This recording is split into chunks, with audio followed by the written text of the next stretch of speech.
I think most people just have their own vision of what Montessori is. And it could be that they're enchanted by the color coding and the beautiful materials, but the materials are not the method. It could be that they're enchanted by the peace of a well-functioning Montessori classroom. And then they get into a Montessori classroom as a teacher and they feel totally inadequate because they can't get the kids to do what they want. I've been in Montessori for over 50 years. And for many of those years, I used to organize the conferences. Back in the 1970s, people were asking me for a workshop on the title of Is it possible to normalize today's child? In fact, the magazine I produced, Tomorrow's Child, came from this endless conversation of, today's child is not like yesterday's child, to which most of us who really know Montessori or know children would argue is true and not true. It is true that tomorrow's children are going to see technology that today's children are not seeing. Artificial intelligence, virtual reality, maybe they'll have a holographic image in the room that you couldn't distinguish from a real living, breathing person. Certainly a smartphone, a smart computer in their hand, which, Grace, you may be seeing among children in Ghana, at least probably children that are school age, because in less developed parts of the world, the smartphone is a much more practical way of communicating because it's easier to put up cell towers than it was to have all of the fiber optics and so forth. But children are distracted by social media, by constant chirping and video games and applications, whether it's TikTok or WhatsApp or whatever's going on. And so, yes, children are exposed to things that are different. Our world is different. When I was a kid, growing up in the 1940s, 1950s, we used to have to duck and cover because a hydrogen bomb was going to go off in downtown Washington, D.C., and we were going to survive in our wooden mansion classroom building because we got under our desk. I mean, come on, we would have been fried. The reality is we live with the threat of war. Famous Montessorians like Anna Freud and Lily Peller, just to name two, dealt with orphans in England at the Tavistock Center who were, traumatized children who either lost their parents because of the bombing or they were orphans because of the Holocaust, both during the war and after the war. We all know that experience changes one's life. There's no argument. But the child is still the child. The child's hard wiring is still the same. And I'm not a doctor. I'm not a biophysicist. I'm not a neurobiologist like Dr. Steve Hughes, but I think we will argue that the basics of the way the human brain is organized is there is a plan, that you can understand the plan, that the brain capacity is partially genetic and partially developed by encountering the environment. And so what we're doing as Montessori teachers is we're trying to give children an environment that stimulates brain development. We're attempting to give them things that help them achieve what is generally called executive function skills or grit. We're trying to help them learn to think logically, to follow things through, to resist temptation, to take pride in their work, to basically be ready to learn something. And so what we're doing in our schools is creating an emotional environment, a social environment, and a physical environment that are designed to not only transmit curriculum, which is certainly important because we are running a school, but we're also trying to teach children to really be independent, but not in the sense of doing anything they want whenever they want. They are part of a society. And Montessori speaks about this in all of her writing, that the child is a social animal, that has different manifestations at different stages of development. And we need to make the school fit the child instead of expecting the child to fit the school. Now, there's two parts to that. The first is understanding that there are stages of normal child development, things that you can predict that will be true. What Maria Montessori called the planes of development, sensitive periods, the tendencies of humanity.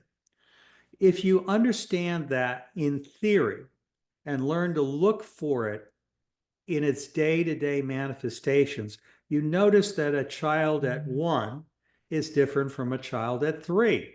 And it's not just that they're bigger. Lots of things are different. And what they're interested in and the way they will interact with the environment will typically be different. So the idea of Montessori education is design the program for each stage of development to fit the characteristics of that stage of development. That is a lot harder to learn than something that you can do in a 2-week workshop or reading a book, which doesn't mean that if you have been a Montessori assistant or grew up as a Montessori guide or study it long enough, you can't discover what Montessori did. It's just in general, what you get is a confused understanding. I started earlier today by saying I think Montessori is very much like the elephant and the 5 blind men that Buddha talked about, where everyone is right. They touch a part of the elephant and they have an impression of what it is, but the elephant is much bigger than what they really understand. They only get one part of it. And I think to be a Montessori educator, to be an authentic Montessori educator, 1, it takes time, but it certainly requires rigorous study, sympathy, and a willingness to unlearn all of the prejudices that you had before. This is in part what Maria Montessori calls the spiritual preparation of the adult.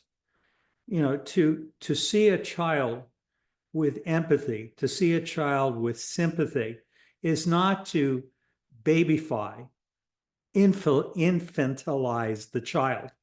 The child is neither an angel nor a devil. The child is simply a brain in development. They have personalities. They have great potential. They should be taken seriously, and they should be spoken to with kindness, warmth, consistency, and respect. This is true whether you're a mother and father, or whether you're a summer camp director, or whether you're a teacher in a non-Montessori school. To me, this is just common sense. But to be a Montessori educator is to very consciously attempt to work with children in such a way that we try to really see them for who they are. This concept of observing the child or observation is so much more than most people understand, because they think what it means is pay attention to what lessons you gave the child and make a record of it in Transparent Classroom or MRX or Montessori Compass or on a piece of paper. Well, yeah, you do need to keep records of things, but observation is more like what a psychoanalyst does when they're really listening to a client who's attempting to explain what they're feeling. Observation is bearing witness to the child of trying to see and hear and understand how they learn, what they're ready for, what they're thinking, why they're doing things, which you will not always know. Because a lot of times children do things, and if you ask them, they'll tell you, I don't know why I did that. They just did it. They tried it. That's a whole conversation about dealing with children and inappropriate behavior sometimes. But the bottom line is what we're trying to do is really be there, as Montessori says, to organize an environment in which the child becomes the person that she can become. The environment is the teacher. The other children are the teachers. That doesn't mean we don't ever give a lesson, but way too many of us are so focused on our lessons that we've turned them into some kind of almost like a religious ritual. You know, there's only one right way to wash a table. I mean, come on. All we're trying to do is to take a little kid who is likely to drop a pail and spill the water all over the floor and help him learn how to carry it across the room without making a mess. We're trying to teach them what the task is, whether it's tying a bow or polishing silver or eating without making a mess. We're trying, like the scouting movement around the world, we're trying to help the child to learn how to be prepared, to do it for herself. Whether you're in India, in Ghana, or in Lubbock, Texas, it doesn't matter. What we're trying to do is start where they're at and keep pushing down the line.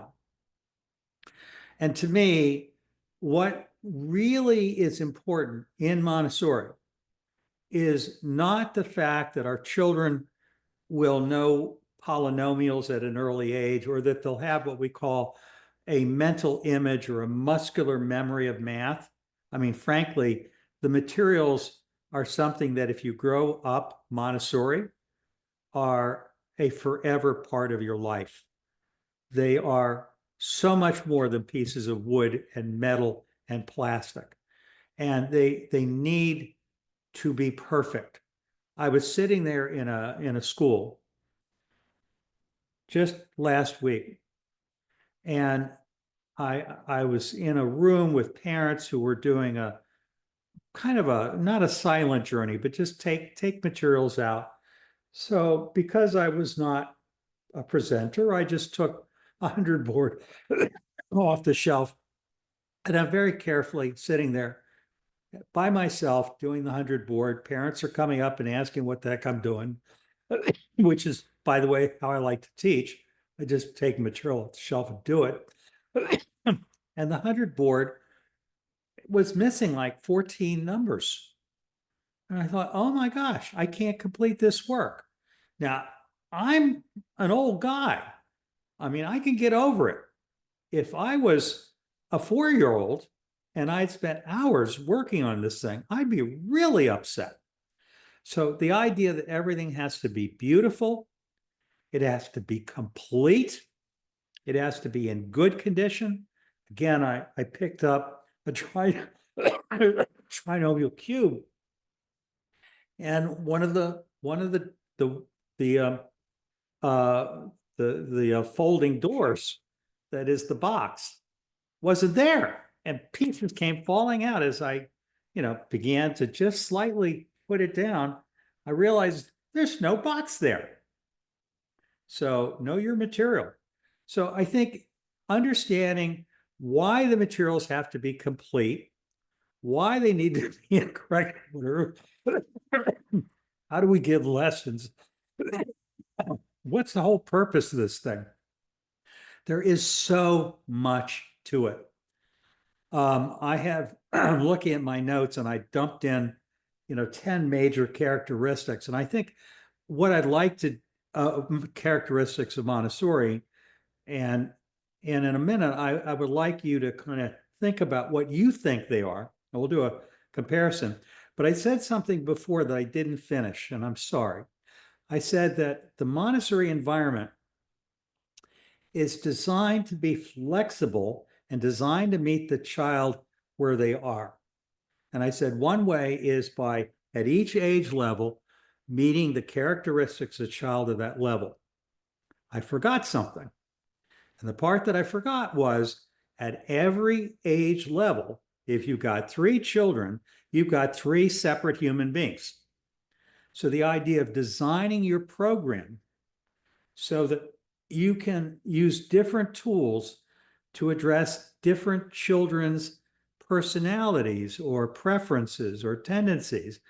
That's another part of Montessori that is foundational. It's so important at every age level, whether it's on infants all the way up to high school. For example, as you know, some infants are very, very sensitive to touch. If you put the wrong fabric on their bodies, they get very, very irritated. Some children are very food sensitive. You've got to see the child as a universe of one. Every one of us is a unique human being. And what we're trying to do as Montessori educators is to see these children as unique human beings. Now, in a moment, after we've done the exercise I'm about to run you through in the chat, by the way, I'm going to ask you to think about the challenges of being a Montessori educator today, because I think it is harder today than it ever has been before. So here's your exercise in the chat. I invite you to pay attention to what other people are putting in, but I'd like to see if you could think about give me 10 essential things that make a program Montessori. What does it take? Now, there's many more than 10, by the way, many more than 10. I can think of at least 50. Anyone? Did I put everyone to sleep? Okay, there we go. Observation, multi-age classrooms. Preparation of the adult.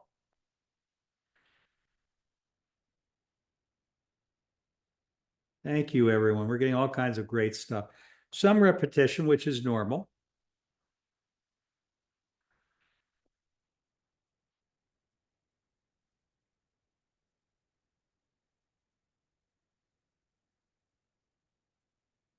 So in a minute, when you look at the list that's being built, you're going to start to notice that if we could do a word diagram, there's certain words that are repeated over and over and over again, like prepared environment, the prepared adult, joyful and wonder. That's not very common in this list. Peace education, the free work period,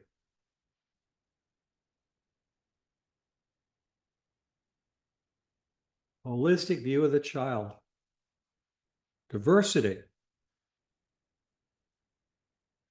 By the way, I would argue diversity itself is not essential to Montessori. On the other hand, it is. So let's think about that one thing for a moment. Let's just stop. Right at the moment, inclusion and diversity are very big topics in a lot of countries. Here's what it means to me. I could be wrong. I'm just me. Montessori was offended by the way the world was when she was growing up and living as a young woman. In 1900, she was not allowed to own property, inherit property. At least she couldn't go outside, or she wasn't supposed to go outside. It was scandalous if she went without a chaperone. She couldn't vote. She couldn't have a bank account. Now, this is the best of my knowledge. I could be somewhat wrong. I'm quite confident in 1900 Italy, she was not voting. So one of the things we know about her is that she faced a world where most people believe the correct place for a woman was to be a mother, maybe to be a nun, or to be a teacher. And one of the things that she always used to say is, never, no way, I will never be a teacher. And some of you in various parts of the world probably were told when you were younger, when you go to college, get a teaching degree, because if nothing else, you can always teach. So it's not necessarily perceived of as a high paying and high prestige career. Montessori was, as you probably know, a brilliant scientist, mathematician, philosopher. She was quite a character. She was an anthropologist. She had, degrees in psychology. This is not your average person. Now, there are plenty of myths about Montessori, but one thing we know for sure is she was bright as a whip, very, very intelligent. And she was a feminist and an advocate for women's rights. So the idea of diversity in the sense that women should be treated without prejudice and that boys and girls are capable of amazing things. By the way, that's where the book, How to Raise an Amazing Child, the basic argument is intelligence is not rare in the universe. It's normal. Let's just stop dumbing kids down. That's what we're trying to do, is to create an environment in which children will flourish. They don't flourish because you present brilliant lessons. And they don't flourish, frankly, because you bought the Montessori materials. Any school can have Montessori materials and not know what to do with them. And by the way, I periodically come into private schools where there are Montessori materials on the shelf and they're never used. No one has any idea what they're for. The materials are wonderful if you understand them. They are a tool, but they're not magical. Just being in the same room as them doesn't rub off. So what we're trying to do is that. So diversity is one of it. The second is the issue of different ways of being human. Montessori did not believe that in the same classroom we could have just any kid at all. What she believed was that any kid at all deserved the good stuff. Whether you're retarded, blind, handicapped, and if we could put you in with other people and make you feel that you belonged, if we could find a way to, shall we say, level the playing field, this was a good thing. So I think when we think about diversity, that's an important part of it. But it's also important to understand that diversity or inclusion for inclusion and diversity's sake is not quite what she had in mind. What she was trying to argue is that children from Asia, children from poverty, children from Africa, children of every race, color, creed, little ones, old ones, all through our lives, we are all human beings. That message of the universality of human dignity and of the human potential, yes, that's Montessori. I'm sorry to be coughing like this, folks. I came back from California and I caught a bug. And rather than cancel on you, Lucy said, let's go ahead and you can sound like a frog. So I want to talk about the challenges. The challenges of being a Montessori educator are pretty obvious.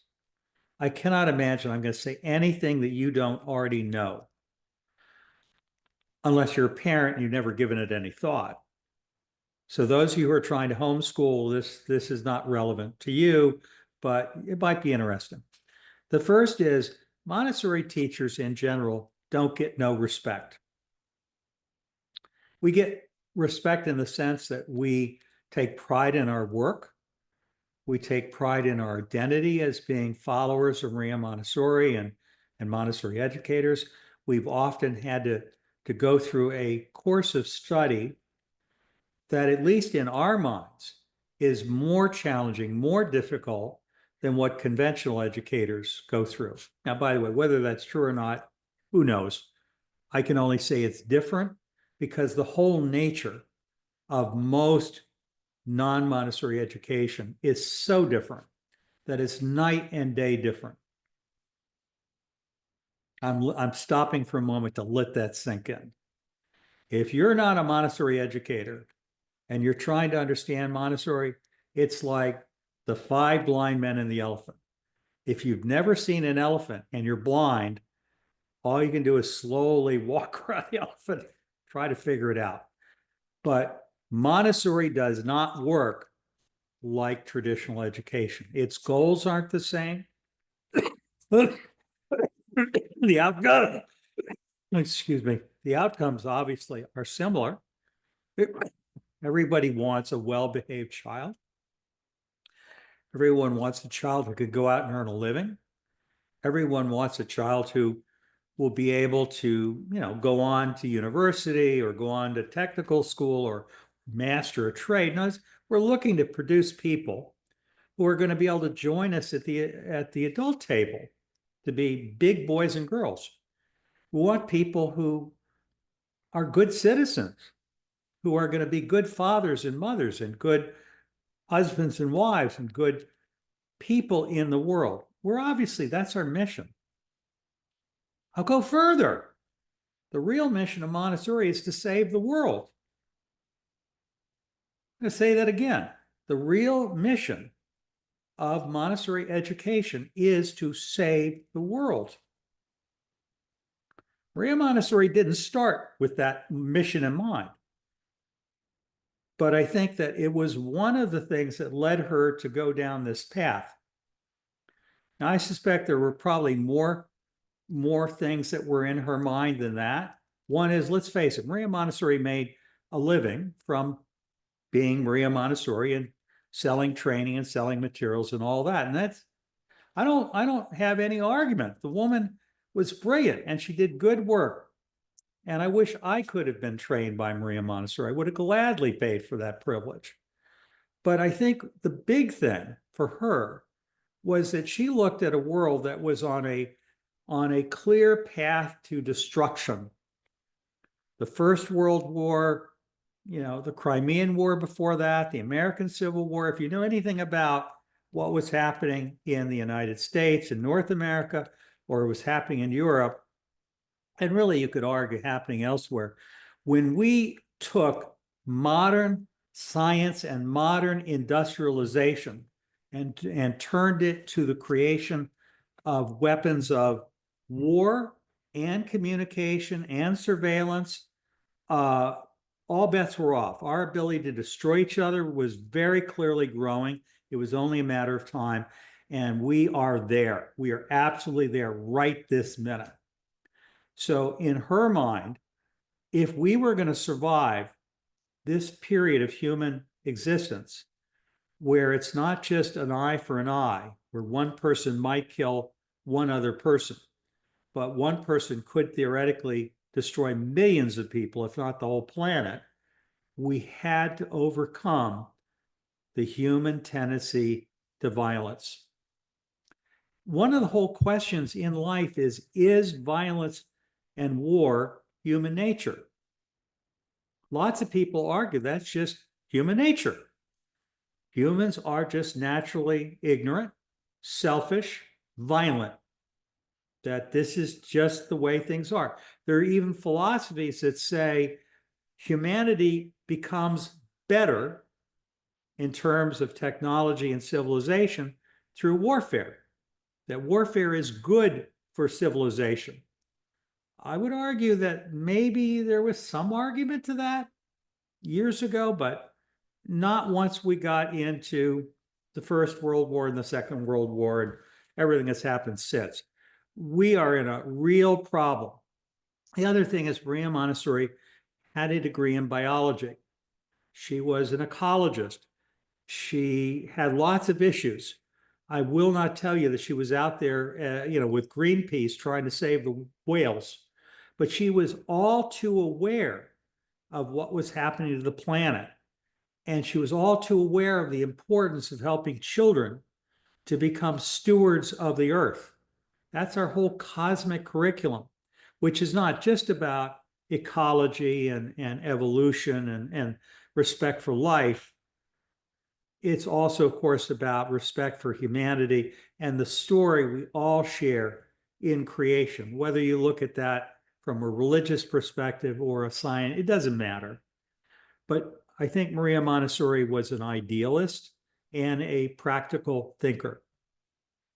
So where we are is we're in a place where Montessori teachers don't get paid enough. The training takes forever. I mean, it's a year and a half just to get your diploma. And anyone who's ever been through it will tell you for the first 4 or 5 years, you're just beginning to get your training wheels. It takes time. And it takes time because to do this work, you need to learn about neurobiology, you need to learn philosophy, you need to learn about child development, you need to learn about communication skills, you need to learn Montessori history and why we do what we do, like how to engineer a new classroom and how to set it up at the beginning of the year and what do you do when things aren't working right.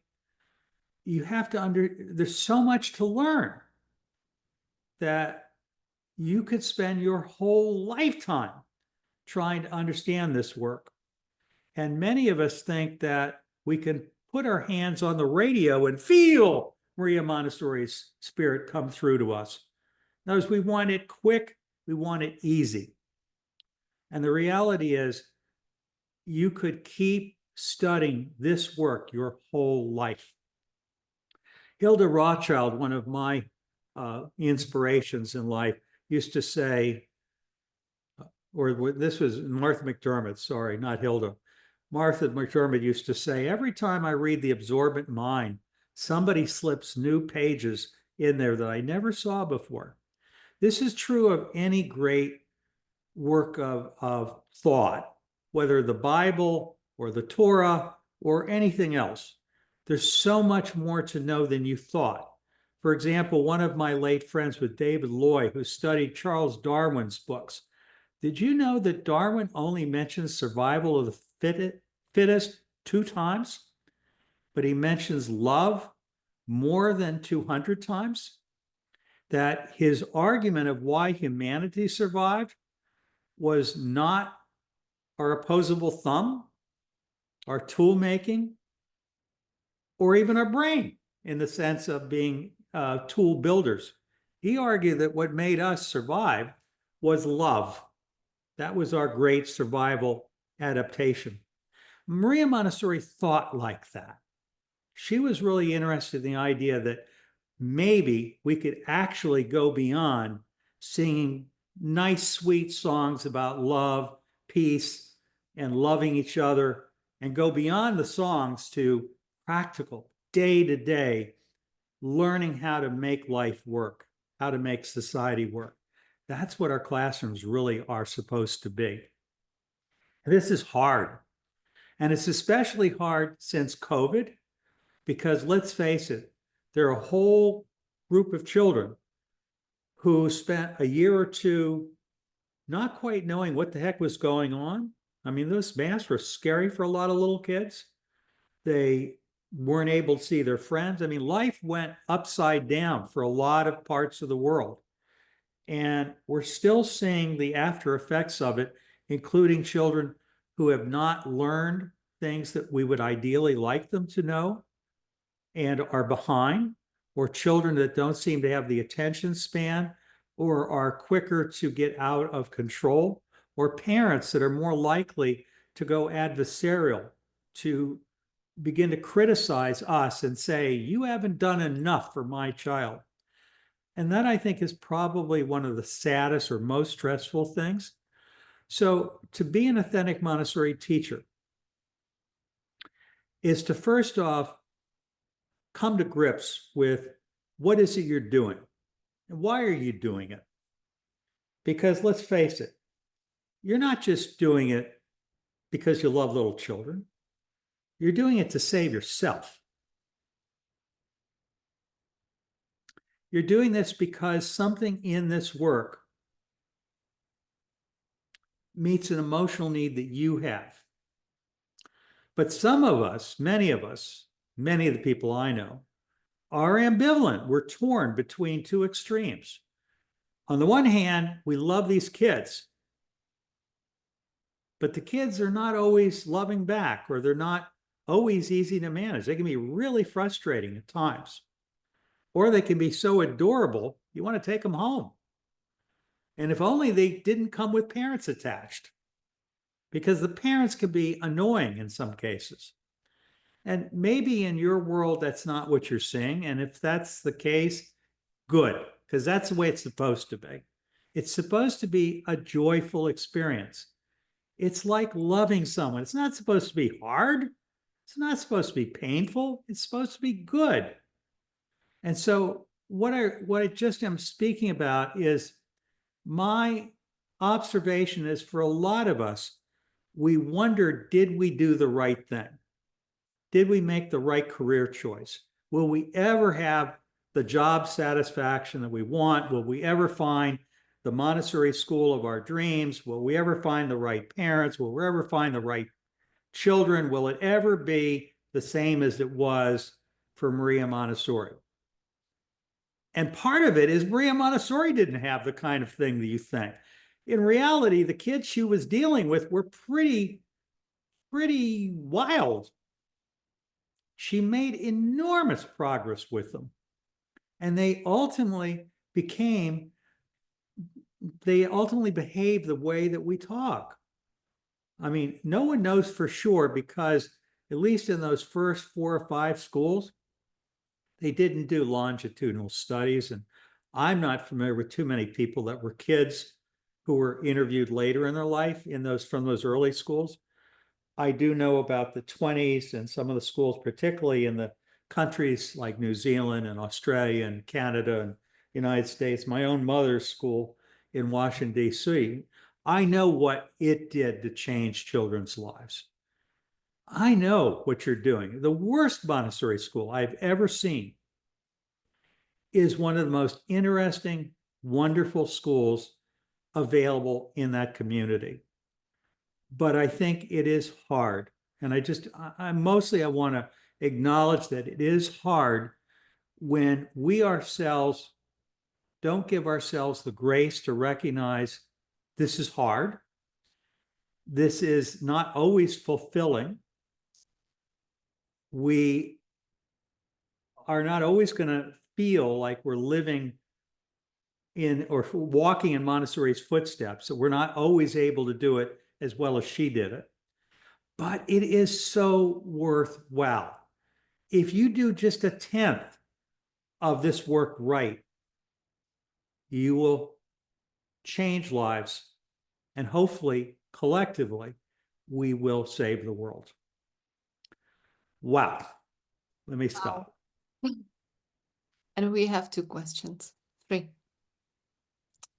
So I can read the questions. Thank you for that nice ending, Tim. From Nkam, I think one of the biggest challenges currently with Montessori education at home or school is this push for screen time and early digital learning that is taking away from hands-on learning. Any recommendations for a balance with this? For example, coding classes. How to balance the hands-on with the need to get familiar with devices, especially for 3 to 6 age groups. Oh, what a wonderful, wonderful question.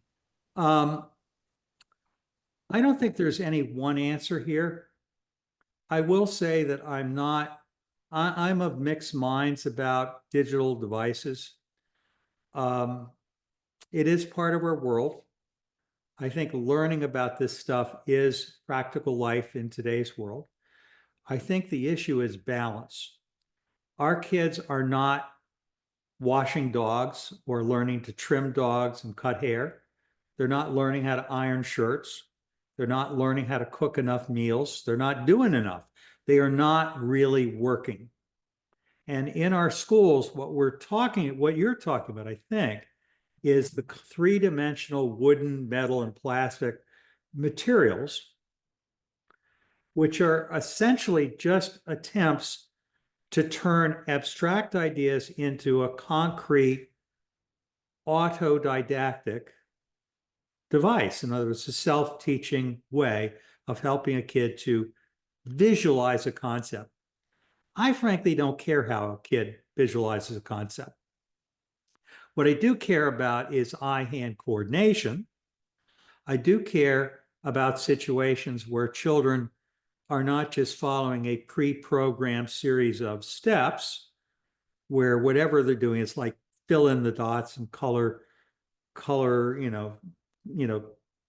paint by numbers or whatever. I think learning how can I tell this? When I was a kid, I was very intimidated by computers. Now, when I was a kid, there weren't really computers, right? There was adding machines, things like that. But when I went to college at Georgetown, we did, my senior year, I had to do a senior thesis, and my data was on IBM punch cards. And I remember the day when my dog, who was a Saint Bernard, got and jumped up on me and pushed me down, and all the cards fell out in the parking lot and they went off in the wind. It was a mess. Um, Bottom line is, computers always intimidated me. My son Mark, and some of you know my son Mark, he's in his 50s now, and he's a very wonderful, I'm so proud of him, is a computer genius. When Mark was 4, he was enchanted with computers back in the days when there were no apples. You built them. We started, we got, I took him up to a computer show with one of his friends, and he in Philadelphia, and they came back with this kit and they made a computer. And next thing I knew, there were more computers. And, a year later, I don't know, we had like 100 computers before I knew it in the Berry School. What I will tell you is we did not use them to deliver instruction. I mean, there were games that were okay, like Oregon Trail, but Oregon Trail, as an example, is a pretty unrealistic simulation. On the other hand, if you're into the movie Star Trek, whatever one where there's a holodeck and you can't tell if it's real or unreal, I'm not sure what that would be like. I'm not answering your question very succinctly. The bottom line is, I'm not that worried about computers. I am worried about parents using computers and tablets and smartphones as babysitters. I am worried about social media. I am worried about using computers to teach stuff that can just as easily be taught with card material, like, math facts or the names of geography features or whatever. But computers themselves, yeah, teach them the history of it, teach them to build computers, repair computers. I've got kids right now at our lab school that are building liquid rocket fuel and sending rockets up really high, and they're doing three-dimensional engineering projects of they're literally building the rocket engines, not just assembling kits. Talk to Ben Bogart. Ben Bogart is a Montessori graduate from my lab school who now works, I don't know where he works. He used to work for Skylink. I think he left them and is now running his own company, making more money. The bottom line is, this is a kid who was into computers big time. He used to teach the kids how to eliminate the nanny software that parents would put on their devices so they couldn't access stuff. He was quite the character. There used to be a saying in the New York City Montessori community back in the 20s, according to my mother, that said, it takes a tough woman to raise a Montessori child. That always seemed appropriate to me. I'm not sure if that answers your question, but that's the answer I'm going to give you. Perfect. It's almost half, so I will ask probably last question or last two if you have still maybe 10 minutes. I have time, Lucy, so it's up to you and your. Perfect. A question from Natalie. What are the top 3 questions that you would ask a guide related to spiritual preparation or preparation of the adult? Do you think that the prepared adult is the most important part of an effective Montessori program and well-functioning classroom? What do you think are the top 3 considerations of effective Montessori practice? Oh my goodness. You got 3, 3, and 3, and you want me to do that in a moment or so. Do I think that the prepared adult is the most important thing? Yes. Maria Montessori said I could do this on a desert island without any materials. It's really knowing what to do. And if you know what to do, it's a lot easier to walk into a room where it's all assembled for you than it would be to recreate it. But if you know what to do, you could figure it out. I think the spiritual preparation has to do with the reason why you are a Montessori guide. If you are filled with self-doubt, if you are burned out, if you are feeling like nobody gives you any respect, that you're not paid enough, um, in all candor, join all the other Montessori educators who are leaving the profession and go sell real estate or work for a hotel chain or something. The reality is this is hard work. There's no question. And we can bitterly say education needs more funding and schools ought to solve the problem. But the reality is, whether you're public or private, there's only so much you can do. And you've got to ask yourself, what are we dealing with? And we've got to come to grips with the economic reality, which is if we choose to do this, it's kind of like being in the Peace Corps, which might mean you do it for a number of years and then you go do something else. I think the bottom line is being a Montessori educator done correctly is very much like a spiritual vocation. Now, I don't want to get all airy fairy on you here because I don't think everyone is suited for this. I think it's hard work, not easy work. I think it's hard work. And there's always a tension between the Montessori educator and their love for these sweet little children and their resentment to their administrators who sit around in the office eating bonbons all day, which, by the way, is not true. People who run schools are usually living a high stress 7 day a week job that is so different from what a teacher goes through that they can't even imagine it until they eventually get into that job and then suddenly realize, oh my God, what did I get into? So they're so different. But like all things in an ecosystem, there needs to be a balance. So I think that what we need to do is recognize that the profession is sometimes not adequately compensated. It is a lot of work. Not everyone wants to do it. And I'm going to quote one of my old friends, David Kahn. He said, Montessori is the victim of its own good publicity, that we've expanded so fast, we created so much demand for it, that we're not able to keep up with the demand in terms of providing people who really know what to do and want to do it for the right reasons. So we have a lot of people that are out there doing the best they can. And I love every one of you. But if you feel overstressed or in doubt of what you're doing, I think that what I'm talking about is connected to that. And I think it's all tied in. In my mind, though, it's worthwhile. I believe when we try and go to heaven, we're going to be in the front of the line. Now, I'm saying that absolutely with a tongue in cheek. I don't literally believe that. But what I do believe is that we're doing a good thing. We're making a real difference in people's lives. I think everyone that works with children, whether as caregivers, as nannies, as childcare workers, as assistants, as school principals, we're all doing important work. I think we just have to realize that we're in this because we made a choice. We can always make a different choice if that's what we want to do. We're not victims here. We are doing it because it's meeting a need in us, as well as allowing us to do something that we feel will help others. We're saving the lives of children because it saves our souls. Lucy, any Yep. last? Yes. Last question from Kathleen. Yep. A challenge for children in the US is loss of independence, especially as they get older.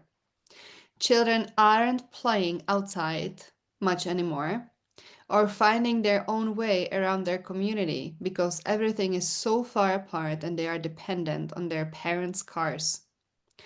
What can we suggest to parents to give kids some of that independence?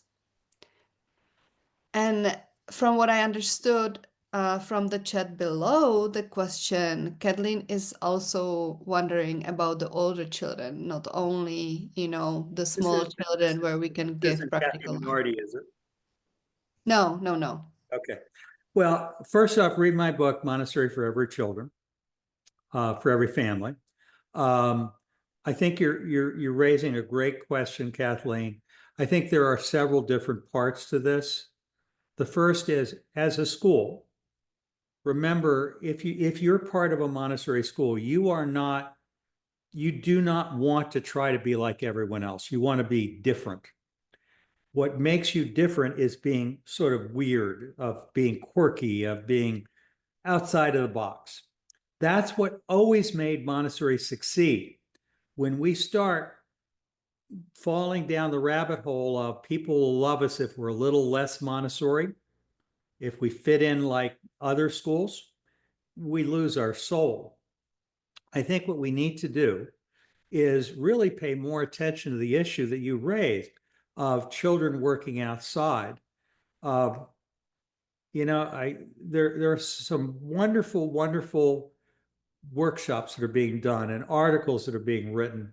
Everything from David Love's, Last Child in the Woods, to workshops that are being done at conferences these days that prove that Montessori argued that children need to work outside, that we, should be doing all kinds of large and gross motor movement, both inside the classroom, walking on the line, dancing in the classroom. And I'm not talking about weird dancing. I'm talking about learning how to dance according to choreograph, like folk dancing.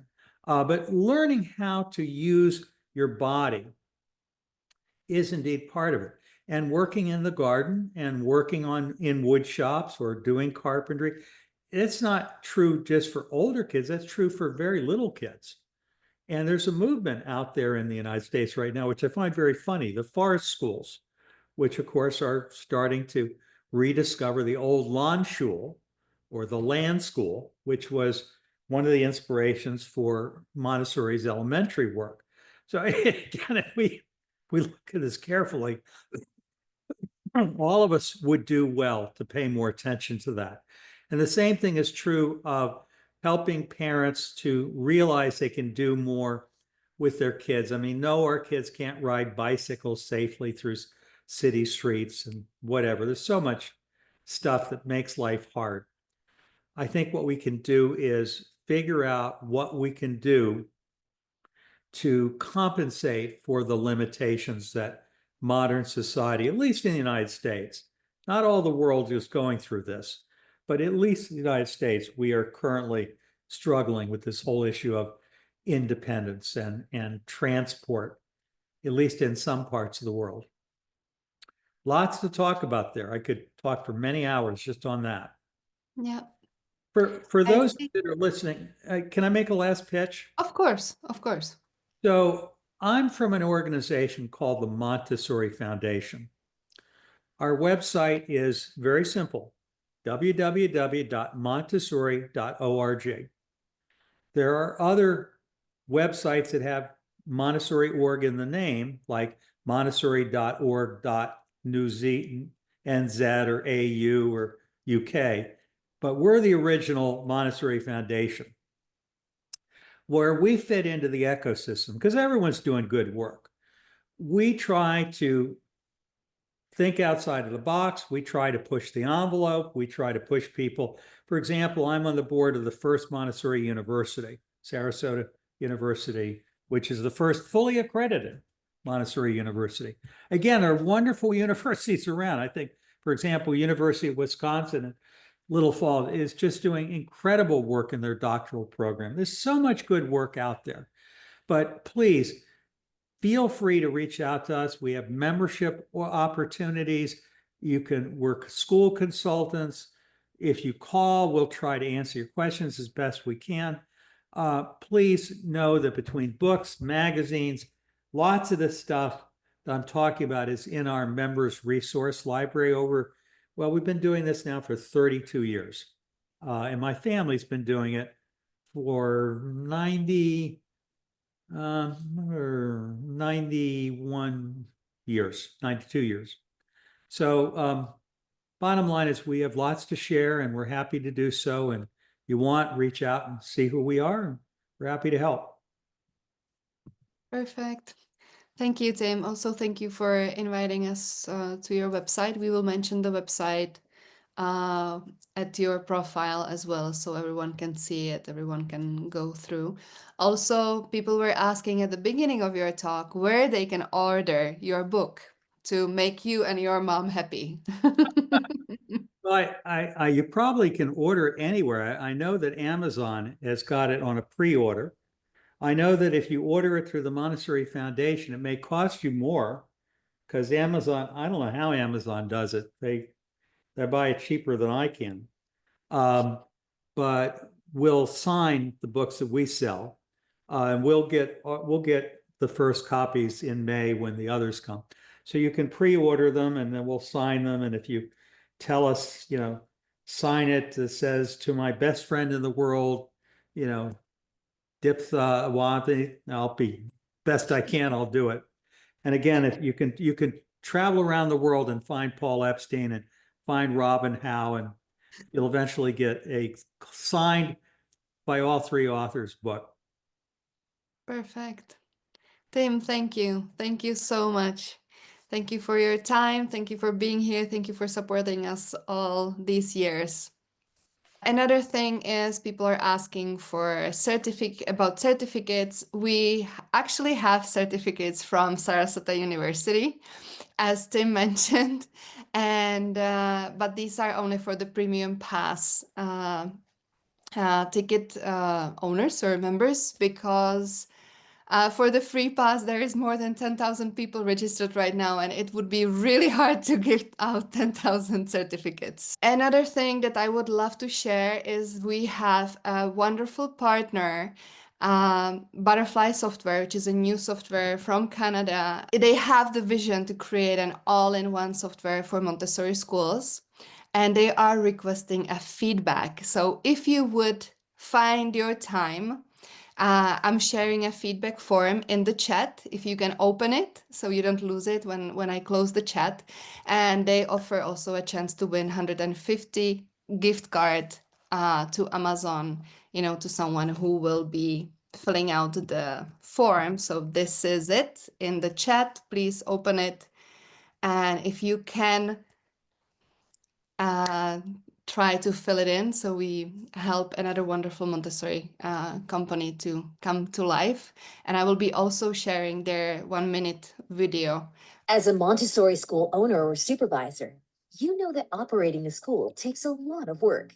Between spreadsheets, multiple software systems, and data entry, where do you find the time to support families? That's where Butterfly can help. Butterfly is your all-in-one school administration solution, specifically designed to help manage your Montessori program. Capture prospective families through the lead form on the website. Schedule and manage tours with interested families.